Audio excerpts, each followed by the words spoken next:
Well, Dan, the big headline from the teachers union this morning is they are still thousands of teachers short before the first day of school on September 21st. Of course, the classes are a lot smaller. They're moving people around, so they desperately need educators to fill these buildings and fill remote learning spaces so that students will have a teacher this year. As for the nursing issue, the president of the union tells me that they have met, or they will meet the criteria for one nurse at every school building before the start of school. If they don't, then the school building couldn't open.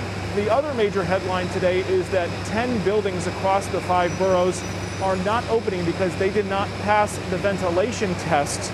This school is one of them. It's where we caught up with the teachers union just a few moments ago, where they told us about the airflow problems that they are noticing in 10 of these buildings, 6 of them here in Manhattan, 2 in Queens, and 2 in Brooklyn.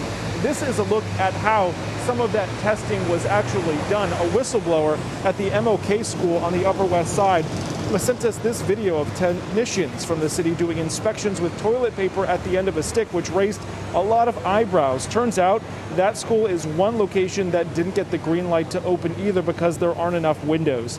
The city says at the schools that will remain shut for now, ventilation is it's not what it should be, especially during this pandemic. So as a result, there will be a bunch of repairs or circulation improvements that are made before the start of school. Teachers at those locations will start to work from home today instead of reporting to the classrooms like much of their colleagues will today. Here's more from the union. I understand the anxiety and the fear that so many people are facing, especially after what happened in March.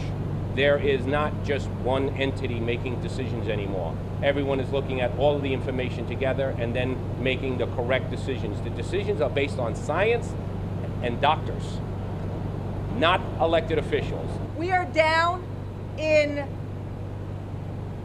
the place where those towers came down, and our union fixated on making sure this area was safe at that time, that many of you know.